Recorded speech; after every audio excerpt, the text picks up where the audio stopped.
Dear friends, आप देख रहे हैं सेट नंबर 3 इंग्लिश कोर का। इससे पहले सेट 1 और 2 कंप्लीट करा दिया गया है। जिन बच्चों ने देख लिया है उनके लिए आधी तैयारी अप्रॉक्सीमेटली यानी 40% तैयारी उन्होंने कर ली है। और चलिए स्टार्ट करते हैं सेट नंबर 3 को। तो यहाँ पे सेट नंबर 3 आप देख रहे हैं और इसको हम उसी तरह से करेंगे जैसे हमने सेट 1 और सेट 2 को किया है। तो यहाँ पर देखिए आपको एक गद्यांश दिया हुआ है, यानी कि आपको एक पैसेज दिया गया है। इस पैसेज को पढ़ने के बाद में आपको आंसर्स देने हैं। यहाँ पे जो पैसेज है, his first satyagraha in India was at Champaran in Bihar. तो भारत में उनका पहला सत्याग्रह जो है चंपारण, वो बिहार में था। The peasant of that district were being cruelly treated by the British indigo planters. तो यहाँ पर जो है ब्रिटिश जो है उस जिले के किसान के साथ क्रूरता की जा रही थी ब्रिटिश के द्वारा। ठीक है। अब यहाँ पर है Gandhi ji left for Champaran to find out, और ब्रैकेट में लिखा है the problem of peace and the truth. ठीक है। तो गांधी जी ने लेफ्ट वहां से मतलब किया, गांधी जी ने सच्चाई पता लगाने के लिए चंपारण से वो लेफ्ट मतलब वहां से रवाना हुए, छोड़ा उन्होंने। The news that Mahatma had arrived to inquire into their sufferings attract thousands of peasants who flocked to have his दर्शन।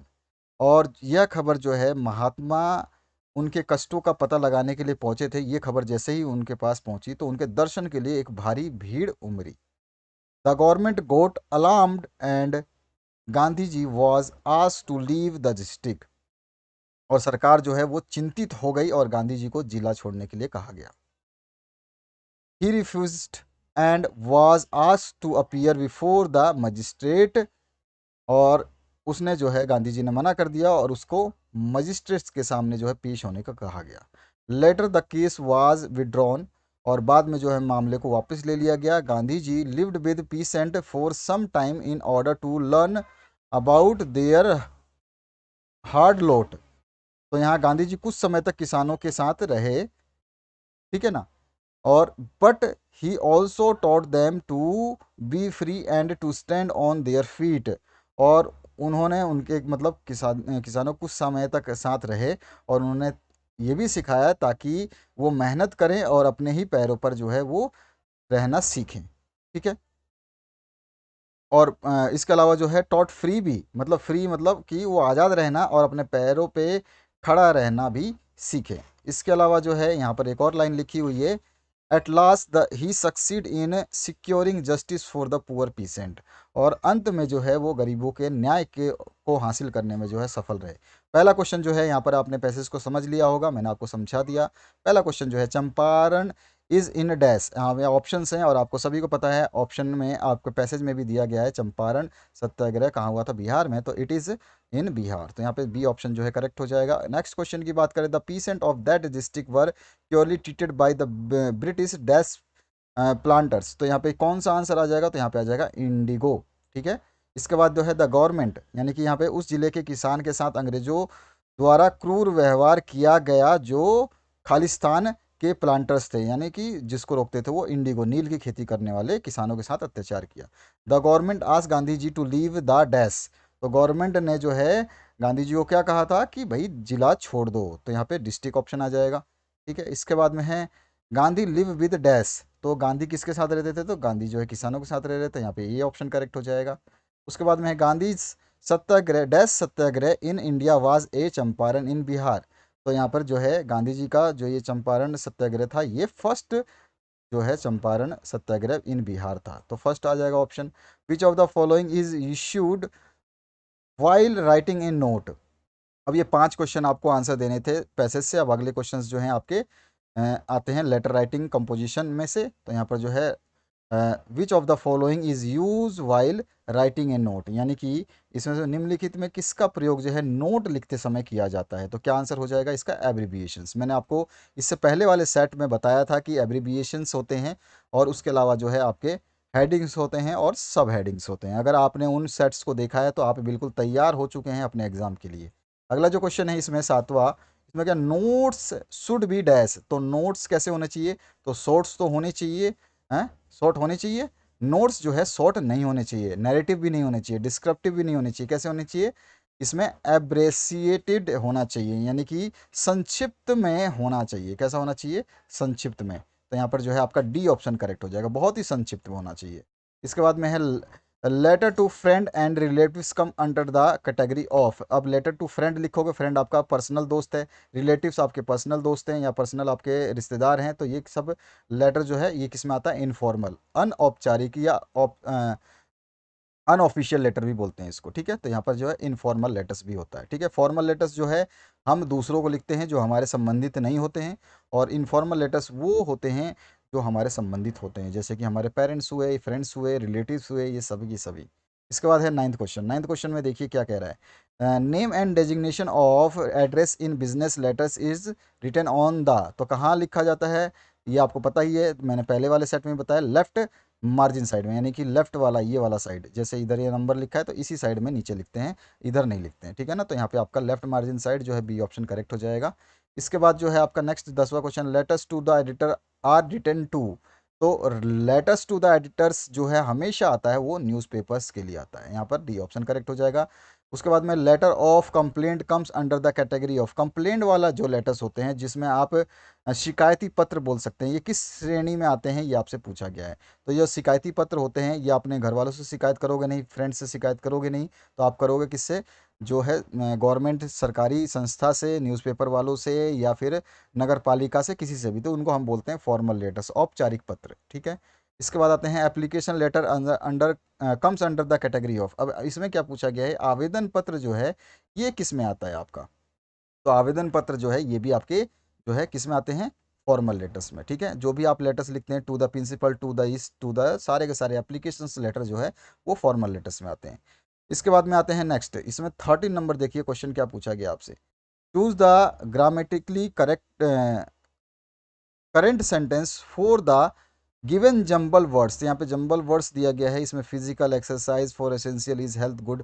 तो आपको ये मैंने पहले भी कराया है, physical exercise is essential for good health, यहाँ पे सी ऑप्शन जो है आपका करेक्ट हो जाए। ये मैंने सेट 1 में आपको करवाया है, अगर जिसने सेट 1 देखा होगा उसको याद होगा। उसके बाद 14 नंबर जो क्वेश्चन है, the sun dash in the west. तो यहाँ पर आपका क्या हो जाएगा, तो सिंपल सा है आपका, the sun in the west, east, sorry east है, वेस्ट नहीं है, ईस्ट है। तो ईस्ट में क्या होता है, वो राइज होता है, तो राइजेस आ जाएगा यहाँ पे आपका, सी ऑप्शन करेक्ट हो जाएगा। जो प्रेजेंट टेंस होता है उसके साथ एस एस लगता है, और जो प्रेजेंट की घटना होती है वो ऐसे ही होती है, ठीक है ना। इसके बाद में 15 नंबर क्वेश्चन है, she dash how to sing. She dash how to sing, तो she does not know how to sing. बस ये सिंपल सा वर्ड आपको बनाना है, आपको समझ लेना है कि वो क्या बोल रहा है क्वेश्चनर। इसके बाद में नेक्स्ट जो क्वेश्चन है, मतलब वह कैसे गाती है, she dash how to sing, तो वह नहीं जानती कि कैसे गाते हैं, बस ये बना इसका। और फिर Ranga named his child as dash, तो यहाँ पे क्या आ जाएगा, श्यामा। यहाँ पे जो है ए ऑप्शन करेक्ट हो जाएगा। आपको सभी को पता है कि रंगा ने अपने बच्चे का नाम जो है वो क्या रखा था, वो रखा था श्यामा। उसके बाद में 17 नंबर जो क्वेश्चन है, रंगास फादर वाज, तो रंगास फादर क्या थे, तो एन अकाउंटेंट थे, एक जो है लेखा कर्मी थे, है ना। तो यहाँ पे जो है ए ऑप्शन करेक्ट हो जाएगा। अब आते हैं हम नेक्स्ट एक्सट्रैक्ट की तरफ। एक्सट्रैक्ट देखिए, यहाँ पे छोटा सा एक्सट्रैक्ट दिया गया है, टुकड़ा दिया गया है पोएम का, या फिर कह सकते हैं पैसेज का। और इस पैसेज से जो है आपको आंसर्स को कंप्लीट करके बता देना है कि आपसे ये क्या पूछ रहा है। बस जनरल सा, आपको मैंने 2 सेट कराए हैं, आपने जिसने भी बच्चे ने 2 सेट देखे हैं ढंग से, तो मैं भी वो बच्चे आसानी से सॉल्व कर पा रहे होंगे इन सभी क्वेश्चंस को। चलिए आगे बढ़ते हैं हम इसके सॉल्यूशंस की तरफ। तो यहाँ पे जो क्वेश्चन पूछा गया उसको ध्यान से देखिए और समझिए। यहाँ पे now she is being dead nearly as many years as that girl lived and of the circumstances there is nothing to say at all, it's silence silence. तो इस तरह से ये लिखा हुआ वर्ड है। इसमें अगर सिंपली अगर हम देखे जाएं तो अब उसे मरे हुए लगभग उतने ही साल हो चुके हैं। Now she has been dead nearly as many years as that girl lived. तो अब उसे मरे हुए लगभग उतने ही साल हो चुके हैं जितनी लड़की की है, और एंड ऑफ दिस सर्कमस्टेंसेस, और इस परिस्थिति में there is nothing to say at all, कहने को कुछ भी नहीं है, इट्स साइलेंस साइलेंस, अब इसकी खामोशी खामोशी। यहाँ पे 18 जो नंबर क्वेश्चन है, इसमें क्या है, who is the refreshed to here. तो यहाँ पर जो है, यहाँ पर क्या है, तो माना कौन गया है, तो यहाँ पर क्या हो जाएगा, आंसर क्या हो जाएगा, तो यहाँ पे कजिन्स ऑफ पोएम्स मदर्स, ठीक है। तो यहाँ पर जो है ए ऑप्शन करेक्ट हो जाएगा। राइट ऑप्शन क्या हो जाएगा आपका, ए। जो है कवि की माँ के चचेरे जो हैं उसके बारे में, है ना। Who is referred to here, तो यहाँ पर जो है यहाँ पे थोड़ा सा मिस्टेक है। उसके बाद में आते हैं इन विच मूव्ड इज द पोएम, यहाँ पे भी थोड़ा सा moved is poem, is the poem poet, sorry, in which moved, यहाँ पे मूव्ड लिखा है ना, इन विच मूड इज द पोएट, मतलब किस मूड में था पोएट, ये क्वेश्चन पूछना था, लेकिन जो है यहाँ पे मूव्ड लिख दिया ना, कवि किस मूड में था। तो किस मूड में था, तो वो था आपका रिमिनिसेंट, यानी कि याद दिलाने वाले मूड में, है ना। तो यहाँ पे आपका डी ऑप्शन करेक्ट हो जाएगा, रिमिनिसेंट। उसके बाद आपका नेक्स्ट जो है that girl lived refer to, तो यहाँ पर जो 20वां क्वेश्चन क्या पूछा गया, वह लड़की रहती थी, इसका अर्थ क्या है, तो द पोएट्स मदर का अर्थ है ना, क्या है, कवि की माँ। उसके बाद में है आपका it's silence silence whose silence is suggested here, तो यहाँ पे किसके साइलेंस की बात हो रही है, यहाँ पे किसके शांति की सुझाव दिया गया है, किसकी चुप्पी की बात हो रही है, यहाँ क्या आंसर हो जाएगा, the silence of the situation, यहाँ पर जो है स्थिति की जो चुप्पी है उसके बारे में बात हो रही है, तो सी ऑप्शन जो आपका करेक्ट हो जाएगा। उसके बाद में 22 नंबर है how does the poet seem to feel at the emptiness और गोल्ड फिंच फ्लाइज अवे, तो यहाँ पर जो है क्या बोल रहा है, देखिए कवि को उस खालीपन का अनुभव जो है कैसे लगा, तो वो उसको लगा सैड, कैसा लगा, बहुत दुखद लगा। उसके बाद जो है what does the father long for, तो यहाँ पर जो है क्या पूछ रहा है कि जो पिताजी हैं उनको किसकी लालसा थी, ठीक है, लॉन्ग फॉर मतलब किसकी लालसा थी, किसके लिए, तो यहाँ पर आंसर क्या हो जाएगा, यहाँ पर आ जाए रीअप्रोचमेंट विद हिज सन, यानी कि अपने बेटे के साथ जो है रीअप्रोचमेंट की, है ना, तो अपने बेटे के साथ के अपमान की, है ना, तो यहाँ पर जो है बी ऑप्शन करेक्ट हो जाएगा। इसके बाद जो नेक्स्ट क्वेश्चन जो है इसमें who is the poet of the poem the laburnum top, तो इसका मैंने सेकंड सेट में भी कराया था कि इसके कौन है, तो इसके पोएम के जो राइटर है वो कौन है, हेड ह्यूजेस हैं, तो यहाँ पर जो है टेड ह्यूजेस जो है आंसर आ जाएगा, तो Ted Hughes C option correct हो जाएगा। और we in the poem childhood stands for, तो वी किसके लिए, फादर एंड सन के लिए, तो यहाँ पे सी ऑप्शन करेक्ट हो जाएगा, ये भी मैंने आपको सेट में कराया। ए फ्यू लीव्स डैश, तो आर टर्निंग येलो, ये मैंने आपको सेट 1 में शायद करवाया था या सेट 2 में, आप एक बार जरूर देखना, सेट्स को जरूर देख लेना अगर आप अच्छा स्कोर करना चाहते हैं तो।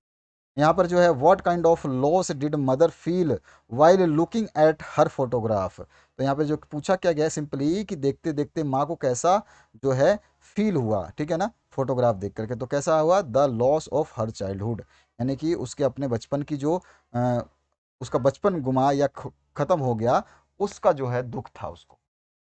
अगला क्वेश्चन जो है यहाँ पर क्या पूछा गया है, where did the author spend his childhood, तो यहाँ पर पूछा क्या है लेखक ने अपना बचपन कहाँ बिताया, तो क्या आंसर हो जाएगा, in the village with her grand mother, ये भी मैंने क्वेश्चन आपको कराया था, तो उसने अपनी दादी के साथ में जो है गांव में अपना बचपन बिताया था। 29वां क्वेश्चन है the grandmother viewed music as the monopoly of harlots and dash, तो यहाँ पर बैगर्स आ जाएगा, क्या, भिखारियों के साथ में, है ना, तो यानी कि जो यहाँ पे दादी थी, दादी ने संगीत को जो है मोनोपोली मतलब एकाधिकार के रूप में देखा, वेश्याएं, हार्लोट्स मतलब वेश्याएं, और बेगस के रूप में, ठीक है ना, तो यहाँ पे बेगस आ जाएगा, ये ऑप्शन करेक्ट हो जाएगा। 30वां जो क्वेश्चन है उसको देखिए, 30वां जो क्वेश्चन है इसमें क्या पूछ रहा है आपसे, a large number of sparrow came and set quietly in the county and when the grand mother, क्या हो गया था, जब वो बहुत सारी जो है चिड़िया आई थी और सेट हो गई थी, क्वाइटली सेट हो गई थी, सेट का मतलब हो गया कि वहाँ बैठ गई थी, और जब क्या हुआ था, ग्रैंड मदर का डेथ हुआ था, तो यहाँ पर जो है क्वेश्चन में क्या हुआ, आंसर आ जाएगा डेथ, डेथ का कहाँ पे है, डेट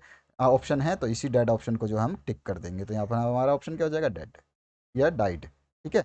इसके बाद जो है नेक्स्ट आपका क्वेश्चन जो आपका आता है 31, the grand mother always carried with her, तो यहाँ पर जो है क्या करती थी कैरिड, तो यहाँ पे आंसर क्या आ जाएगा, दादी हमेशा अपने साथ क्या रखती थी, तो वो रखती थी रोजरी, ठीक है ना, तो माला सी रखती थी, माला, ठीक है ना, तो यहाँ पर जो है आपका यही आंसर हो जाएगा आई थिंक, ठीक है ना, मिरर नहीं रखती थी, और वैनिटी बैग नहीं रखती थी, चाकू भी नहीं रखती थी, वो क्या रखती थी, माला रखती थी, रोजरी, यहाँ पर ए ऑप्शन जो है करेक्ट हो जाएगा। उसके बाद में है 32 नंबर, grandmothers has been portrayed as a dash, तो यहाँ पर जो है रिलीजियंस, ठीक है ना, डैश ए लेडी, तो कैसी है, रिलीजियस लेडी थी, है ना।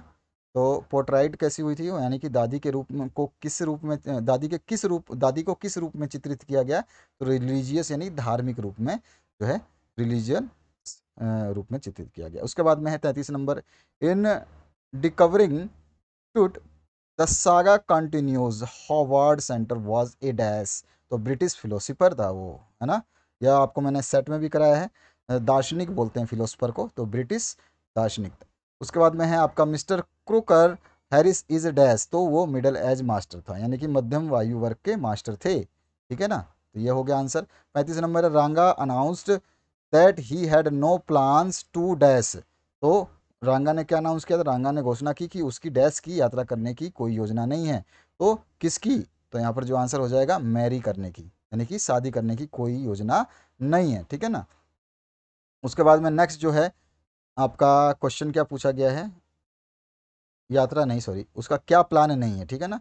तो उसकी जो रांगा ने घोषणा की कि उसकी शादी करने का कोई भी प्लान नहीं है। इसके बाद में है रतन वाज डैश ईयर ओल्ड, तो रतन कितने साल का था, तो यहाँ पे क्या आंसर आ जाएगा, 11, है ना। तो सी ऑप्शन करेक्ट हो जाएगा। इसके बाद जो है आपका the address is written by dash, तो यहाँ पे क्या हो जाएगा, मार्गा मिनको, क्या हो जाएगा, मार्ग मिनको भी बोल सकते हैं, मार्गा मिनको भी बोल सकते हैं, ये ऑप्शन करेक्ट हो जाएगा। कि जो है पता खालिस्तान के द्वारा लिखा गया था, तो किसके द्वारा लिखा गया था, मार्गा मिनको के द्वारा। 38 नंबर, Mrs Darling was dash lady, तो एन ऑनेस्ट लेडी थी वो, कैसी थी, ईमानदार लेडी थी। उसके बाद में नेक्स्ट जो है mister Brown was a dash teacher, तो mister Brown was a history teacher. और अंतिम क्वेश्चन है, according to Albert dash are more important fact and figures, तो आइडियाज़ जो हैं अकॉर्डिंग टू अल्बर्ट, अल्बर्ट के अनुसार जो है आइडियाज़ यानी कि विचार जो है most important fact and figures होते हैं, महत्वपूर्ण तथ्य हैं, तो यहाँ पे आइडियाज़ जो है इसका आंसर हो जाएगा 40 नंबर का ए ऑप्शन। तो इस तरह से आपने 40 प्रश्नों के उत्तर देखे सेट नंबर 3 के। आपके सामने प्ले लिस्ट आ रही है, इसमें आप बाकी सेट्स को आप देख सकते हैं। आशा करूंगा इस वीडियो से आप लोगों को हेल्प मिलेगी, अपने दोस्तों को शेयर जरूर कर देना। Thank you very much, have a good day.